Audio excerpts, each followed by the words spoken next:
ಎಲ್ರಿಗೂ ನಮಸ್ಕಾರ ವೀಕ್ಷಕರೇ. ಇವತ್ತು ನಾನು ಮನೆಯಲ್ಲೇ ಹೇಗೆ ಈಸಿಯಾಗಿ ಪ್ಲಮ್ ಕೇಕ್ ಮಾಡೋದು ಅಂತ ಹೇಳ್ಕೊಡ್ತಾ ಇದ್ದೀನಿ. ನಾನು ಇದಕ್ಕೆ ಎಗ್ ಯೂಸ್ ಮಾಡ್ತಾ ಇಲ್ಲ, ಆಮೇಲೆ ಅವನ್ ಕೂಡ ಯೂಸ್ ಮಾಡ್ತಾ ಇಲ್ಲ. ಸೊ ಸಿಂಪಲ್ಲಾಗಿ ಈಸಿಯಾಗಿ ಹೇಗೆ ಮಾಡೋದು ಅಂತ ಹೇಳ್ಕೊಡ್ತಾ ಇದ್ದೀನಿ. ಇದು ಬೇಕರಿನಲ್ಲಿ ಸಿಗುತ್ತೆ, ಬಟ್ ಸ್ವಲ್ಪ ಕಾಸ್ಟ್ಲಿ ಇರುತ್ತೆ ಆ್ಯಂಡ್ ಹೆಲ್ತಿ ಕೂಡ ಇರೋದಿಲ್ಲ. ಸೊ ಮನೇಲಿ ಮಾಡಿದ್ರೆ ಹೆಲ್ತಿ ಇರುತ್ತೆ, ಸ್ವಲ್ಪ ಅಂದರೆ ಕಡಿಮೆನಲ್ಲೂ ಆಗುತ್ತೆ. ಮತ್ತು ಕ್ರಿಸ್ಮಸ್ ಬೇರೆ ಹತ್ತಿರ ಬರ್ತಾ ಇದೆ, ನ್ಯೂ ಇಯರ್ ಬರ್ತಾ ಇದೆ. ಸೊ ಬನ್ನಿ ನೋಡೋಣ ಹೇಗೆ ಮಾಡೋದು ಅಂತ. ಫಸ್ಟ್ ಏನು ಮಾಡಬೇಕಂದ್ರೆ ಇದಕ್ಕೆ ಈ ಆರೆಂಜ್ ಇದೆಯಲ್ಲ ಇದರದ್ದು ಜ್ಯೂಸ್ ತಕ್ಕೋಬೇಕು. ಅಂದರೆ ಆರೆಂಜ್ ಜ್ಯೂಸ್ ಹೊರಗಡೆದು ಯೂಸ್ ಮಾಡಿದ್ರೆ ಆಗುತ್ತೆ, ಬಟ್ ನಾನು ಮನೇಲೆ ಮಾಡೋದನ್ನ ಫ್ರೆಶ್ ಆಗಿ ಮಾಡ್ತಾ ಇದ್ದೀನಿ. So fresh orange juice ತಕ್ಕೊಳ್ಳೋಣ.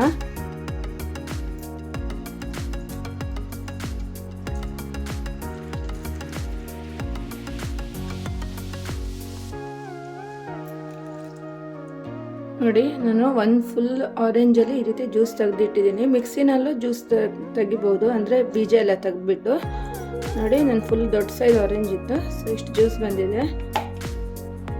ಈ ಆರೆಂಜ್ ಜ್ಯೂಸಲ್ಲಿ ಇದೆಲ್ಲ ಡ್ರೈ ಫ್ರೂಟ್ಸ್ ಎಲ್ಲ ಹಾಕಬೇಕು. ಬಾದಾಮಿ, ಗೋಡಂಬಿ, ಆಮೇಲೆ ಟೂಟಿ ಫ್ರೂಟಿ, ಆಮೇಲೆ ಇದು ದ್ರಾಕ್ಷಿ, ಆಮೇಲೆ ಸ್ವಲ್ಪ ಚೆರಿ, ಆಮೇಲೆ ಬೇರೆ ಯಾವ ಡ್ರೈ ಫ್ರೂಟ್ಸ್ ಇದ್ರೂ ಹಾಕಿದ್ರೆ ಆಗುತ್ತೆ. ನಾನು ಇಷ್ಟು ಹಾಕ್ತಾಯಿದ್ದೀನಿ. ಕಪ್ಪು ದ್ರಾಕ್ಷಿ ಇದ್ರೂ ಹಾಕಿದ್ರೆ ಆಗುತ್ತೆ, ಅದು ನಂಗೆ ಸಿಕ್ಕಿಲ್ಲ. ಸೊ ಇದೆಲ್ಲ ಕಟ್ ಮಾಡಿ ಇದು ಒಂದು ಅಂದಾಜಲ್ಲಿ ಒಂದು 5 ಬಾದಾಮಿ ಇತ್ತು, 5 ಗೋಡಂಬಿ, ಒಂದು ಚೆರಿ, ಒಂದು 3, ಸ್ವಲ್ಪ ದ್ರಾಕ್ಷಿ, ಟೂಟಿ ಫ್ರೂಟಿ ಇಷ್ಟಿಟ್ಟಿದ್ದೀನಿ ನಾನು. ಇದೆಲ್ಲ ಇದಕ್ಕೆ ಸೋಕ್ ಮಾಡೋಕ್ಕೆ ಇಡಬೇಕು. ಇದು ಸೋಕ್ ಮಾಡಬೇಕು. ಇದೆಲ್ಲ ಇನ್ನೂ ಜಾಸ್ತಿ ಇದ್ರೂ ಆಗುತ್ತೆ. ಇದು ಒಂದು 2 ಅವರ್ಸ್ ಸೋಕ್ ಮಾಡಬೇಕು. 4 ಅವರ್ಸ್ ಸೋಕ್ ಮಾಡಿದ್ರೆ ಆಗುತ್ತೆ, ಟೈಮ್ ಇಲ್ಲ ಅಂದರೆ 2 ಅವರ್ಸ್ ಸೋಕ್ ಮಾಡಿದ್ರೆ ಸಾಕು. ಸೊ ನಾನು ಈ ರೀತಿ ಸೋಕ್ ಮಾಡಿ ಇಡ್ತಾ ಇದ್ದೀನಿ. ಆ್ಯಕ್ಚುಲಿ ಇದು ಪ್ಲಮ್ ಕೇಕ್ ಮಾಡೋದಕ್ಕೆ ಆರೆಂಜ್ ಜ್ಯೂಸಲ್ಲಿ ನಾನು ಸೋಕ್ ಮಾಡ್ತಿದ್ದೀನಿ. ಆ್ಯಕ್ಚುಲಿ ಅಂದರೆ ರಮ್ಮಲ್ಲಿ ಮಾಡ್ತಾರೆ, ಸೋಕ್ ಮಾಡ್ತಾರೆ. ಸೊ ನಾನು ಆರೆಂಜ್ ಜ್ಯೂಸಲ್ಲಿ ಸೋಕ್ ಮಾಡ್ತಾಯಿದ್ದೀನಿ. ಸಕ್ಕರೆ ಹಾಕಬೇಕು. 3/4 ಕಪ್ ಇದೆ ಒಂದು ಪ್ಯಾನಲ್ಲಿ. ಇದು ಸಕ್ಕರೆ ಪೂರ್ತಿ ಇವಾಗ ಮೆಲ್ಟ್ ಆಗಬೇಕು, ಅಷ್ಟೊತ್ತರೆಗೂ ನಾವು ಕುಕ್ ಮಾಡಬೇಕಿದು. ಇವಾಗ ಒಂದು ಮಿಕ್ಸರಲ್ಲಿ ಒಂದು 4 ಲವಂಗ ಹಾಕ್ಕೋಬೇಕು. ಆಮೇಲೆ ಎಷ್ಟು ಹಾಕ್ಕೊಳ್ಳಿ ಚಕ್ಕೆ. ಇವಾಗ ಒಂದು ಏಲಕ್ಕಿ ಹಾಕ್ಕೊಳ್ಳಿ. ಒಂದು 4 ಎಸಳಿದೆ ಇದರಲ್ಲಿ, ಇದು ಸುಲ್ಬಿಟ್ಟು ಹಾಕ್ತಾಯಿದ್ದೀನಿ. ಒಂದು ಸ್ವಲ್ಪ ಪೆಪ್ಪರ್ ಹಾಕ್ಕೊಳ್ಳಿ. ಇದಕ್ಕೆ ಒಂದು ಚಿಕ್ಕ ಪೀಸು ಇದಕ್ಕೆ ಜಾಯ್ಫಲ್ ಅಂತಾರೆ, ಅಂದರೆ ನಟ್ಮೆಗ್ ಅಂತಾರೆ. ಇದು ಒಂದು ಚಿಕ್ಕ ಪೀಸ್ ಹಾಕ್ಕೊಳ್ಳಿ. ನೋಡಿ, ಇದರಲ್ಲಿ ಚಕ್ಕೆ, ಲವಂಗ, ಪೆಪ್ಪರ್ ಒಂದು ಸ್ವಲ್ಪ, ಆಮೇಲೆ ಸ್ವಲ್ಪ ಒಂದು ಚಿಕ್ಕ ಪೀಸ್ ನಟ್ಮೆಗ್ ಇಷ್ಟು ಹಾಕ್ಕೊಂಡಿದ್ದೀನಿ. ಜಿಂಜರ್ ಪೌಡ್ರ್ ಇದ್ದರೂ ಅದು ಹಾಕ್ಕೋಬೋದು, ಇಲ್ಲಾಂದರೆ ಬೇಕಾಗಿಲ್ಲ, ಆಪ್ಷನಲ್ ಇದು. ಇದಕ್ಕೆ ಒಂದು ಸ್ವಲ್ಪ ಸಕ್ಕರೆ ಹಾಕ್ಕೊಳ್ಳಿ, ಇಲ್ಲಾಂದರೆ ಇದು ಮಿಕ್ಸರಲ್ಲಿ ಇದು ಪೌಡರ್ ಆಗಲ್ಲ. ಅದಕ್ಕೋಸ್ಕರ ಒಂದು ಸ್ವಲ್ಪ ಸಕ್ಕರೆ ಹಾಕ್ತಾಯಿದ್ದೀನಿ. ಇದು ಇವಾಗ ಇದನ್ನ ಮಿಕ್ಸಿ ಮಾಡ್ಕೋಬೇಕು. ನೋಡಿ, ಸಕ್ಕರೆ ಇವಾಗ ಮೆಲ್ಟ್ ಆಗ್ತಾ ಇದೆ. ನೀರು ಹಾಕ್ಕೋಬೇಡಿ, ಹೀಗೆ ಇದು ಮಾಡ್ಕೋಬೇಕು. ನೋಡಿ, ಈ ರೀತಿ ಪೂರ್ತಿಯಾಗಿ ಮೆಲ್ಟ್ ಆಗಬೇಕು ಇದು. ಇವಾಗ ಇದು ಅಂದರೆ ಮೆಲ್ಟ್ ಆಗಿಬಿಟ್ಟು ಒಂಥರ ಬ್ರೌನ್ ಕಲರ್ ಆಗುತ್ತೆ, ಅಷ್ಟವರೆಗೂ ಇದು ಮೆಲ್ಟ್ ಮಾಡ್ಕೋಬೇಕು. ನೋಡಿ, ಇದು ಇವಾಗ ಸಕ್ಕರೆ ಪೂರ್ತಿಯಾಗಿ ಮೆಲ್ಟ್ ಆಗಿದೆ. ಇದಕ್ಕೆ ಇವಾಗ ಒಂದು 1/4 ಕಪ್ ಅಷ್ಟು ಹಾಕ್ಕೊಳ್ಳಿ ನೀರು. ಕೈಯಲ್ಲಿ ಇದಾಗುತ್ತೆ ಅಂತ ಹುಷಾರಾಗಿ ಹಾಕ್ಕೋಬೇಕು. ಈ ರೀತಿ ಆಗುತ್ತೆ. ಒಂದು ಸ್ವಲ್ಪನೇ ಹಾಕ್ಕೊಳ್ಳಿ, ಒಂದು 1/4 ಕಪ್ ಅಷ್ಟು ಹಾಕ್ಕೊಳ್ಳಿ. ನೋಡಿ, ಈ ರೀತಿ ಇದು ನೋಡಿ ಇವಾಗ ಆಗಿದೆ. ಒಂದು ಸ್ವಲ್ಪ ನೀರು ಹಾಕ್ಕೊಂಡು ಒಂದು 2 ನಿಮಿಷ ನಾನು ಬಾಯ್ಲ್ ಮಾಡಿದ್ದೀನಿ. ಇಷ್ಟಾದರೆ ಸಾಕು. ನೋಡಿ, ಇಷ್ಟಾದರೆ ಸಾಕು. ಇದು ಇವಾಗ ಪೂರ್ತಿಯಾಗಿ ಅಂದರೆ ಕೂಲ್ ಆಗಬೇಕು. ಯಾವಾಗ ನಾವು ಕೇಕ್ ಏನು ಬ್ಯಾಟರ್ ಮಾಡಬೇಕಾದ್ರೆ ಕೂಲ್ ಆದಮೇಲೆ ಹಾಕಬೇಕಿದು. ಇದು ಸ್ವಲ್ಪ ಹೊತ್ತು ಹಿಂಗೆ ಇಡೋಣ. ನೋಡಿ, ಈ ರೀತಿ ನೋಡಿ ಹಿಂಗಾಗುತ್ತೆ. ನೋಡಿ, ಕ್ಯಾರಮೆಲ್ ಅಂತ ಹೇಳ್ತಾರೆ. ಈ ರೀತಿ ಕ್ಯಾರಮಲೈಸ್ ಆಗಿದೆ ಇದು. ನೋಡಿ, ಇದು ಇವಾಗ ಕೂಲ್ ಆಗಬೇಕು. ನೋಡಿ, ಇದಕ್ಕೆ ಎಣ್ಣೆ ಹಾಕ್ತಾಯಿದ್ದೀನಿ. ಮೆಲ್ಟೆಡ್ ಬಟರ್ ಕೂಡ ಹಾಕ್ಬೋದು, ಆಯಿಲ್ ಕೂಡ ಹಾಕ್ಬೋದು. ನಾನು ಆಯಿಲ್ ಒಂದು 3/4 ಕಪ್ ಹಾಕ್ತೆ. ಎಷ್ಟು ಸಕ್ಕರೆ ನಾವು ತೊಗೊಂಡಿದ್ದೀವಲ್ಲ ಅಷ್ಟೇ ಆಯಿಲ್ ಹಾಕ್ಕೋಬೇಕು. ನೋಡಿ, ಆಯಿಲ್ ಹಾಕಿದ್ದೀನಿ. ಆಯಿಲ್ ಹಾಕಿದ್ಮೇಲೆ ಇದಕ್ಕೆ 1 ಸ್ಪೂನ್ ಅಷ್ಟು ಇದು ವೆನಿಲಾ ಎಸೆನ್ಸ್ ಹಾಕ್ಕೋಬೇಕು. ನೋಡಿ, ಇದಕ್ಕೆ ಇವಾಗ ವೆನಿಲಾ ಎಸೆನ್ಸ್ ಹಾಕಿದ್ಮೇಲೆ ಈ ಆರೆಂಜ್ ಜಸ್ಟ್ ಹಾಕ್ತಾಯಿದ್ದೀನಿ. ಆರೆಂಜ್ ಜಸ್ಟ್ ಅಂದರೆ ಆರೆಂಜ್ ಏನು ಸಿಪ್ಪೆ ಇರುತ್ತಲ್ಲ, ಅದು ಸ್ವಲ್ಪ ಒಂದು ಗ್ರೇಟ್ ಮಾಡಿಬಿಟ್ಟು ಒಂದು ಅರ್ಧ ಚಮಚ. ಇದನ್ನು ಆಪ್ಷನಲ್, ಹಾಕಿದ್ರೆ ಟೇಸ್ಟ್ ಒಂದು ಸ್ವಲ್ಪ ಡಿಫ್ರೆಂಟಾಗಿ ಬರುತ್ತೆ ಅಂತ ಹಾಕ್ತಾಯಿದ್ದೀನಿ. ಸೊ ಒಂದು ಅರ್ಧ ಚಮಚ ಹಾಕಿದ್ದೀನಿ. ನೋಡಿ, ಆಮೇಲೆ ಇದು ಸಕ್ಕರೆ ನಾವೇನು ಮೆಲ್ಟ್ ಮಾಡ್ಕೊಂಡಿದ್ದೀವಲ್ಲ ಇದು ಹಾಕ್ಕೋಬೇಕು. ಪೂರ್ತಿಯಾಗಿ ಹಾಕ್ಕೊಳ್ಳಿ.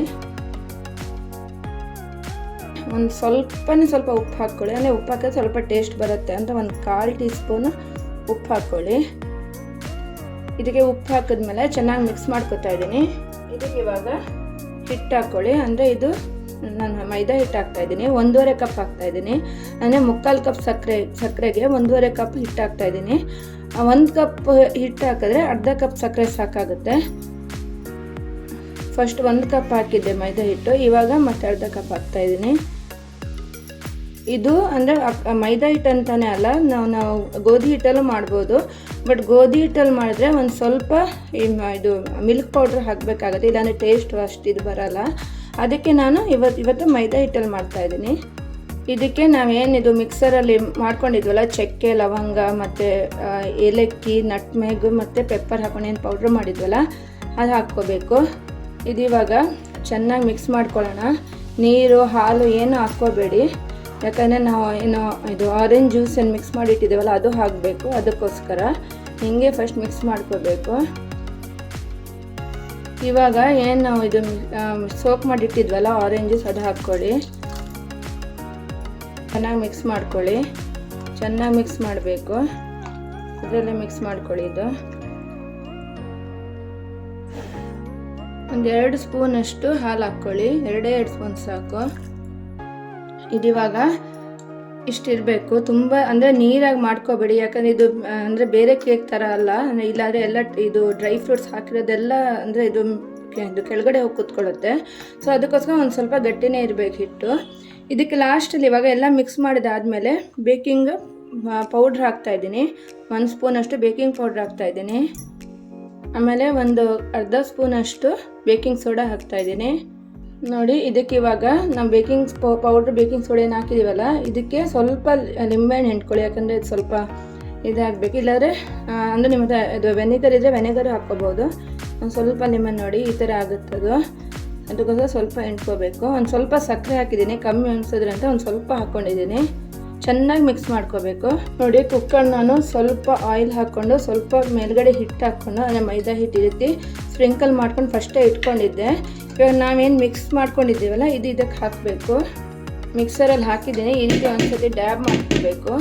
ಆಮೇಲೆ ಇದ್ರ ಮೇಲ್ಗಡೆ ಏನೇನು ಡ್ರೈ ಫ್ರೂಟ್ಸ್ ಇದೆ, ಟೂಟಿ ಫ್ರೂಟಿ ಎಲ್ಲ ಹಾಕ್ಕೊಳ್ಳಿ, ಸ್ಪ್ರಿಂಕಲ್ ಮಾಡ್ಕೊಳ್ಳಿ ಈ ರೀತಿ. ನೋಡಿ, ಇವಾಗ ಬಾದಾಮಿ ಏನೇನಿದೆ ಎಲ್ಲ ಇಟ್ಕೊಳ್ಳಿ, ಯಾಕಂದರೆ ಮೇಲ್ಗಡೆ ಇದು ಈ ರೀತಿಯೇ ಇದ್ದೇ ಇದು ಪ್ಲಮ್ ಕೇಕ್ ಅಂತ ಆಗೋದು. ಇದು ಡೆಕೋರೇಷನ್ ಮಾಡ್ಕೋಬೇಕು. ನೋಡಿ, ಈ ರೀತಿ ಆಗಿದೆ. ಎಲ್ಲ ಬಾದಾಮಿ, ಗೋಡಂಬಿ, ದ್ರಾಕ್ಷಿ, ಟೂಟಿ ಫ್ರೂಟಿ ಎಲ್ಲ ಹಾಕಿ ನಾನು ಡೆಕೋರೇಷನ್ ಮಾಡ್ಕೊಂಡಿದ್ದೀನಿ ಮೇಲ್ಗಡೆ. ಆಮೇಲೆ ಈ ರೀತಿ ಇದು ದೋಸೆ ಪ್ಯಾನ್ ಅಂದರೆ ಐರನ್ ಪ್ಯಾನು ಸ್ವಲ್ಪ ಪ್ರೀ ಹೀಟ್ ಅಂದರೆ ಮಾಡ್ಕೊಂಡಿದ್ದೀನಿ ಸಿಮ್ಮಲ್ಲಿ.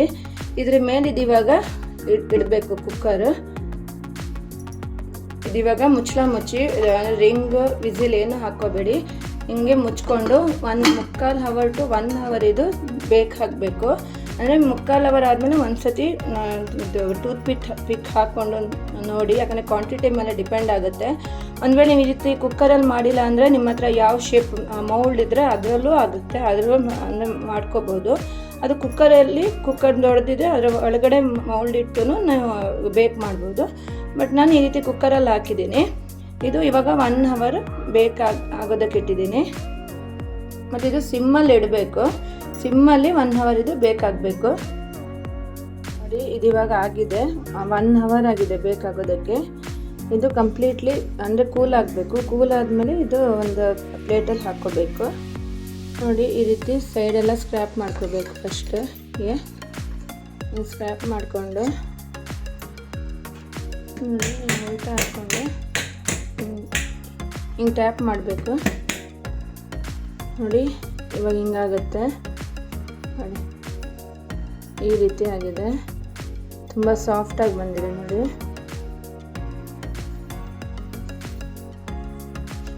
ನೋಡಿ, ಈ ರೀತಿ ಆಗುತ್ತೆ. ಇದು ನೋಡಿ, ಇವಾಗ ನಾನು ಒಂದು ಕಟ್ ಮಾಡಿ ತೋರಿಸ್ತೀನಿ ಹೆಂಗಾಗುತ್ತೆ ನೋಡಿ. ನೋಡಿ, ಈ ರೀತಿ ಕಟ್ ಮಾಡೋಣ.